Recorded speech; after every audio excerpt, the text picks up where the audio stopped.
कहते हैं कि एक पति पत्नी किसी जंगल में शेर का शिकार करने के लिए गए। जंगल में उन्होंने पहले ही से एक ऊंचा सा मचान यानी स्टेजिंग बना रखा था। जंगल पहुंचने के बाद ये हस्बैंड वाइफ उस मचान पर चढ़ जाते हैं ताकि जंगल के खतरनाक दरिंदे उन पर हमला न करे, लेकिन गलती से पति का पाँव फिसलता है और वो मचान से सीधा जमीन पर आ जाता है।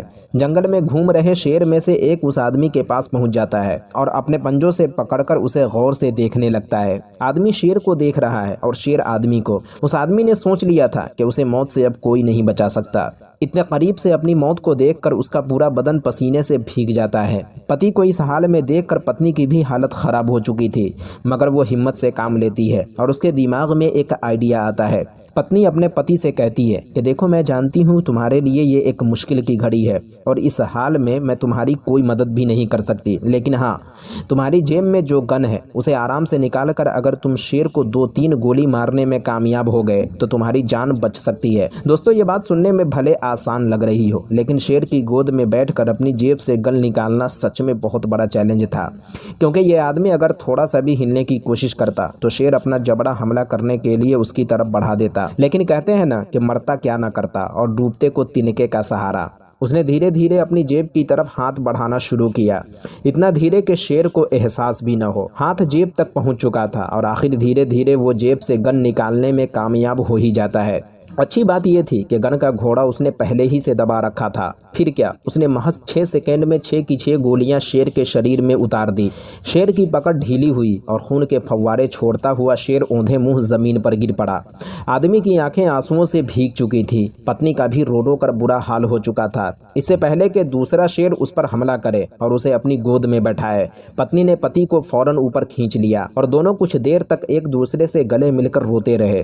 फिर उसी दिन से उन्होंने तय किया कि आज के बाद वो कभी शेर का शिकार नहीं करेंगे। दोस्तों, कहने वाले ने सच कहा है कि जब तक इंसान की मौत का वक्त करीब न आए, दुनिया की कोई भी ताकत उसे मार नहीं सकती। दूसरी बात ये कि सच में इंसान को जब मौत का खौफनाक मंजर सामने से दिखाई देता है तो उसकी अक्ल भी काम करना बंद कर देती है। उस आदमी की जेब में गन तो मौजूद था, लेकिन अगर उसकी बीवी उसे इस बारे में नहीं बताती तो शायद उसके जहन में शेर को गोली मारने वाली बात नहीं आती। मगर आज की कहानी एक ऐसे आदमी की है जो दुनिया के सबसे बड़े रेन फॉरेस्ट यानी अमेज़न के जंगल में फंस जाता है।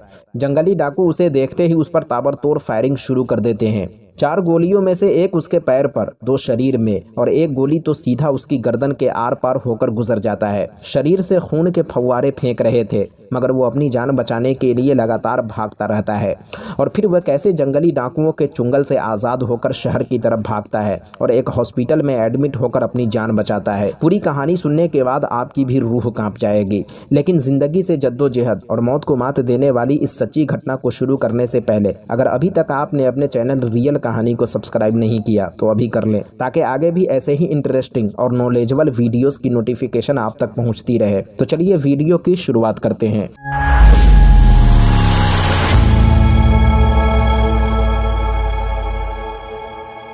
ये कहानी है साउथ अफ्रीका के रहने वाले डेवी डू प्लेसिस की। डेवी को बचपन से ही अलग अलग जगहों पर घूमना काफ़ी पसंद था और उसने अमेज़न टूर पर निकलने से ठीक 1 साल पहले यानी 2011 में मिस्र के कायरो से अफ्रीका तक का सफ़र साइकिल के ज़रिए किया था। इस पूरे सफ़र में उन्हें 120 दिन लगा था।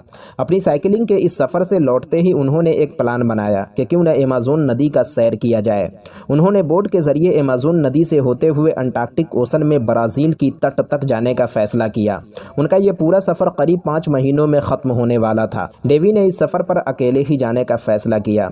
दोस्तों, जैसा कि हम सभी जानते हैं कि अमेज़न जंगल दुनिया के सबसे ख़तरनाक जंगलों में से एक है। इस जंगल में ख़तरनाक किस्म के जानवर और कीड़े मकोड़े पाए जाते हैं जो मिनटों में किसी भी इंसान की जान ले सकते हैं। डेवी का इस खतरनाक जंगल में अकेले जाना सच में खतरे से खाली नहीं था, लेकिन डेवी को चूंकि अलग अलग जगहों पर घूमने का शौक था, इसीलिए इन तमाम खतरों के बावजूद भी उन्होंने इस सफ़र पर जाने का मुकम्मल इरादा बना लिया। जाने से पहले डेवी ने अमेज़न नदी में पाए जाने वाले ब्लैक कैमन नामक खतरनाक मगरमच्छ और जंगली जानवरों से बचाव का पूरा इंतजाम भी कर लिया। 1 जुलाई 2012 को एक छोटे से बोट पर सवार होकर अमेज़न नदी के जरिए उन्होंने अपने सफर की शुरुआत की। डेवी दिन में 10 से 12 घंटे तक लगातार बोट चलाते और शाम अंधेरा होने पर वो अपने बोट पर ही या फिर जंगल में कैंप डालकर आराम कर लेते। डेवी को सफर पर निकले करीब 2 महीने बीत चुके थे। इस दरमियान उनका सामना अमेज़न नदी के कई खतरनाक मगरमच्छ मगरमच्छ, जंगली जानवरों और कीड़े मकोड़ों से हुआ, लेकिन डेवी पूरी तरह सुरक्षित अपनी मंजिल की तरफ बढ़ रहे थे। डेवी के सफर का ये 56वां दिन था जब उनके नाव के पास से एक दूसरा बोट सनसनाता हुआ पूरी रफ्तार से गुजर गया। तेज रफ्तार बोट पर 2 लोग सवार थे। डेवी इस अनजान बोट को देखकर सोच में पड़ गया कि आखिर यह अनजान बोट किसका था और यह हमारे इतने नजदीक से मिनटों में गायब कहाँ हो गया। डेवी अभी इसी सोच में गुम था, तभी पूरी रफ्तार से कोई चीज उसकी पीठ में अंदर तक घुस गई, मानो किसी ने बड़ा सा चाकू उसकी पीठ में घोंप दिया हो। लेकिन दोस्तों, ये कोई चाकू नहीं बल्कि बंदूक से निकलने वाली बुलेट थी। गोली लगते ही डेवी अपनी बोट से अमेज़न नदी में गिर पड़ा। नदी के अंदर डेवी तैरकर बाहर निकलना चाहता था, लेकिन गोली लगने की वजह से शरीर के ऊपरी हिस्से ने काम करना बंद कर दिया। डेवी लगातार पानी के अंदर जा रहा था और नदी की जमीन से जाकर टकरा गया। जमीन से टकराते ही वो एक बार फिर ऊपर आने लगा। पानी के ऊपर आते ही डेवी ने देखा कि उसके नदी में गिरने के साथ उसकी बोट भी पलट चुकी थी। अभी डेवी कुछ सोचता, तभी एक और बुलेट उसके चेहरे को छूकर सनसनाता हुआ गुजर गया। डेवी जैसे तैसे तैरकर नदी के किनारे पहुंचा, तभी एक तीसरी गोली उसकी गर्दन पर आकर लगी, जिससे उसका बहुत सारा खून बहने लगा। डेवी सच में बहुत बड़ी मुसीबत में फंस चुका था। तभी डेवी ने एक आदमी को बोट पर सवार नदी से गुजरते हुए देखा। ये वही आदमी था जो थोड़ी देर पहले डेवी के पास से गुजरा था। वो बोट डेवी के करीब आती जा रही थी। करीब पहुंचकर वो आदमी बोट से उतर गया। अब डेवी को सारा मामला धीरे धीरे समझ में आने लगा था। दरअसल इस सफर पर निकलने से पहले डेवी से एक बहुत बड़ी भूल हो गई थी। डेवी ने इस जंगल में पाए जाने वाले खतरनाक जीव जंतुओं से बचने का तो इंतजाम कर लिया था, लेकिन इस जंगल में आने वाली एक और बड़ी आफत के बारे में उसने सोचा ही नहीं। दरअसल डेवी पर एक के बाद एक गोलियां चलाने वाला कोई और नहीं बल्कि इस अमेज़न नदी के खतरनाक लुटेरे थे, जो इस जंगल में आने वाले टूरिस्ट और मुसाफिरों को मारकर उनका सामान लूट लिया करते थे। एक डाकू बोट से उतरकर डेवी के करीब आ रहा था तो उसका दूसरा साथी जंगल में छुपकर लगातार गोलियां चला रहा था। जब वो लुटेरा डेवी के करीब पहुंचा तो उसने एक बड़ा सा चाकू निकालकर डेवी को जान से मारना चाहा। तभी डेवी पूरे जोश के साथ खड़ा हुआ और जंगल में भागने लगा। अब डेवी अपनी जान बचाने के लिए बेतहाशा जंगल में भागे जा रहा है और ये दोनों लुटेरे उसके पीछे भागते हुए लगातार उस पर गोलियां चला रहे हैं। तभी उनमें से एक गोली सीधा डेवी के पांव पर लगी। डेवी थोड़ी देर के लिए रुक गया,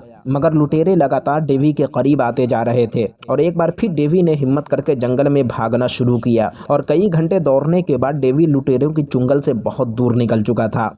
अब डेवी कुछ देर आराम करने के लिए रुक गया। क्योंकि डेवी के शरीर से काफी खून बह चुका था, इसलिए अब शरीर भी धीरे धीरे काम करना बंद कर रहा था। डेवी को अपनी मौत का खौफनाक मंजर साफ साफ नजर आ रहा था, लेकिन ये जीने की आस थी जो उसे बार बार उकसा रही थी कि नहीं, हिम्मत नहीं हारना, तुम्हें जीना है, तुम हार मानने वालों में से नहीं हो। और आखिर एक बार फिर डेवी अपने पांव पर खड़ा होता है और इस खतरनाक जंगल में मदद के लिए निकल पड़ता है। और आखिर चलते चलते उसकी मुलाकात आदिवासी कबीले में रहने वाले 2 लोगों से होती है। डेवी की हालत देखकर वो समझ गए कि अगर इसे फौरन किसी हॉस्पिटल में भर्ती नहीं कराया गया तो इसकी मौत हो जाएगी। आदिवासी के पास न तो कोई गाड़ी थी और न ट्रांसपोर्ट जिससे वो डेवी को तुरंत अस्पताल पहुंचाते, लेकिन फिर भी उन्होंने डेवी को एक नाव पर लाद कर हॉस्पिटल ले जाने का फैसला किया। ये आदिवासी भी लालच में डेवी की मदद करते हैं ताकि हॉस्पिटल पहुंचाने के बाद डेवी उसे बहुत सारा इनाम देंगे। लेकिन जब उन्हें पता चलता है कि डेवी का सारा माल लुटेरों ने लूट लिया है तो वो डेवी को बीच रास्ते में ही छोड़कर चले जाते हैं। ये देखकर डेवी पूरी तरह हिम्मत हार चुके थे।